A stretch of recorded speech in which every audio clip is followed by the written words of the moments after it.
Hello friends, आज का topic हमारा संज्ञा।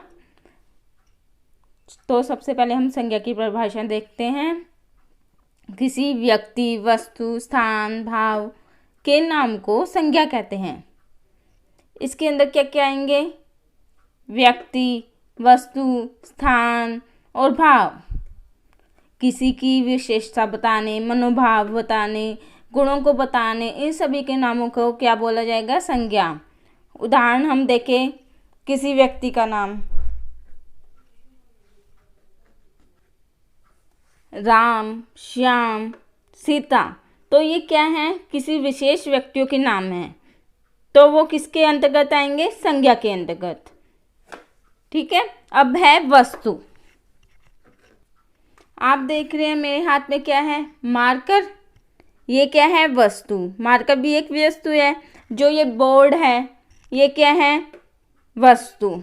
जो जितनी भी अपनी आसपास की वस्तुएं हैं, टेबल, चेयर, मेज, कुर्सी, बेड, अलमारी, ये सारी वस्तुएं क्या होंगी? संज्ञा। मेज, कुर्सी आदि ये सब चीज़ें क्या होंगी? हमारी संज्ञा। ये वस्तुएं हैं जो हमारे पास की आसपास हैं, जो भी वस्तुएं, वो क्या होंगी? हमारी संज्ञा। अब स्थान। किसी पार्टिकुलर एरिया के बारे में बात करते हैं। उदाहरण के लिए अगर हम आगरा की बात करते हैं, दिल्ली की बात करते हैं, अहमदाबाद की बात करते हैं, तो किसी विशेष स्थान के नाम को बोध कराते हैं, तो ये क्या आएंगे? संज्ञा। आगरा, दिल्ली, अहमदाबाद, गोवा, ऐसे शब्द, जो ऐसे स्थान है, ये क्या आएंगे? हमारी संज्ञा। ठीक है।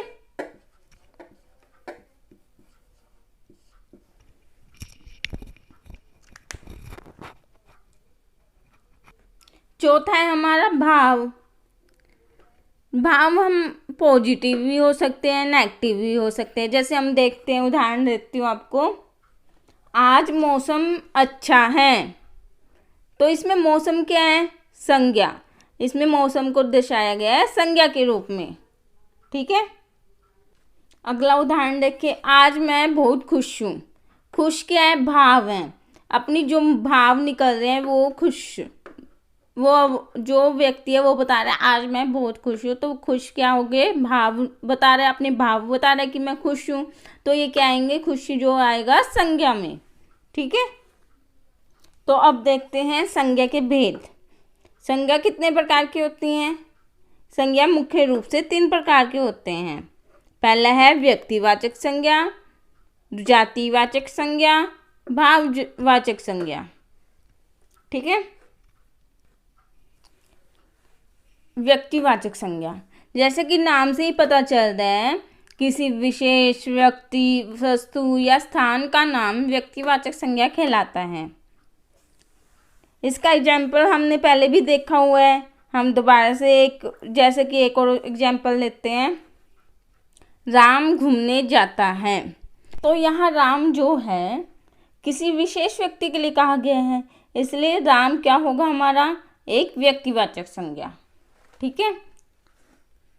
अगर हम इसका दूसरा उदाहरण लें, राम दिल्ली जाता है, तो यहाँ दिल्ली क्या है? विशेष स्थान का नाम है, तो ये भी क्या होगा? व्यक्तिवाचक संज्ञा। तथा राम भी व्यक्तिवाचक संज्ञा होगा, क्योंकि यह भी विशेष व्यक्ति के लिए कहा गया है। अर्थात जब किसी पार्टिकुलर स्थान के लिए या पर्टिकुलर व्यक्ति के लिए या वस्तु के लिए किसी शब्दों का यूज किया जाता है, तो उन नामों को क्या बोला जाता है? व्यक्तिवाचक संज्ञा। अब दूसरा जो प्रकार है वो है जातिवाचक संज्ञा। कोई भी विशेष व्यक्ति, स्थान किसी जाति या समुदाय के अंतर्गत आते हैं, अतः जातिवाचक संज्ञा के अंतर्गत जब किसी जाति का बोध हो, उसे जातिवाचक संज्ञा कहा जाता है।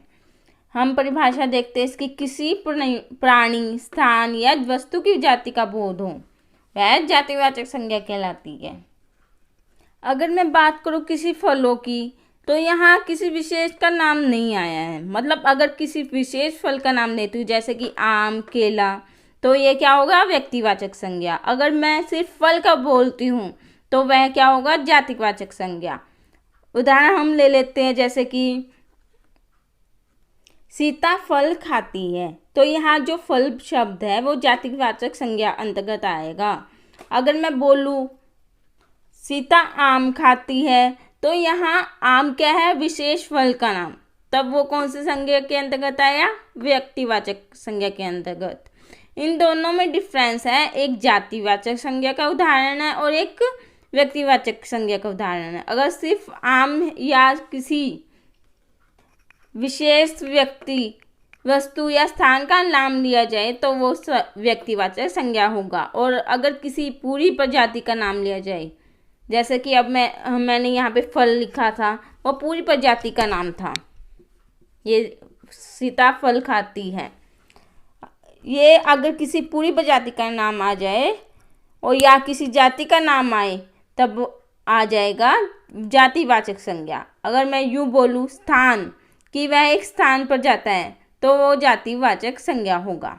अगर मैं बोलती हूँ वह सूरज जाता है, कोई स्थान का विशेष नाम लिया, अगर मैंने लिया तो वह व्यक्तिवाचक संज्ञा के अंतर्गत आएगा। अब तीसरा प्रकार जो है भाववाचक संज्ञा। ठीक है, भाववाचक संज्ञा किसी व्यक्ति के भावों, गुणों या विशेषताओं का बोध कराने वाले नाम भाववाचक संज्ञा कहलाते हैं। जैसे उदाहरण लेते हैं, वह व्यक्ति बहुत ईमानदार है। ईमानदार जो है वह किसके अंतर्गत आएगा, भाववाचक संज्ञा के। तो ये जो 3 प्रकार थे वो थे संज्ञा के, पर आजकल इंग्लिश ग्रामर का ज़्यादा से ज़्यादा उपयोग होने के कारण 2 एक्स्ट्रा प्रकार भी बन गए हैं, जो हम उनकी अब बात करते हैं।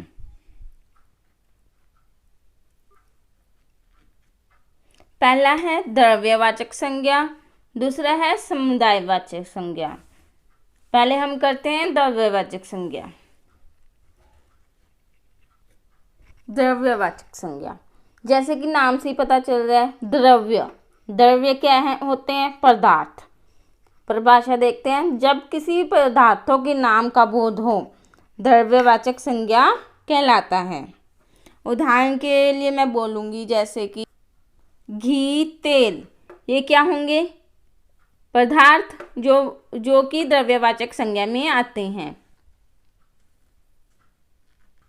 और ये देखें सोना, चांदी, ये भी किसके अंतर्गत आएंगे, पदार्थ जो कि द्रव्यवाचक संज्ञा के अंतर्गत आएंगे।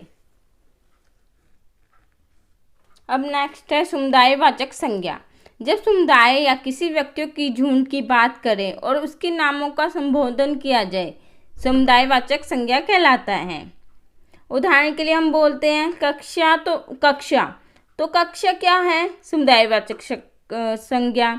कक्षा में बहुत सारे छात्र छात्राएं सम्मिलित होते हैं, समुदाय होता है तो वह समुदायवाचक संज्ञा होगा। अगर मैं बोलूँ वहाँ एक झुंड जा रहा है, झुंड क्या होगा, समुदायवाचक संज्ञा।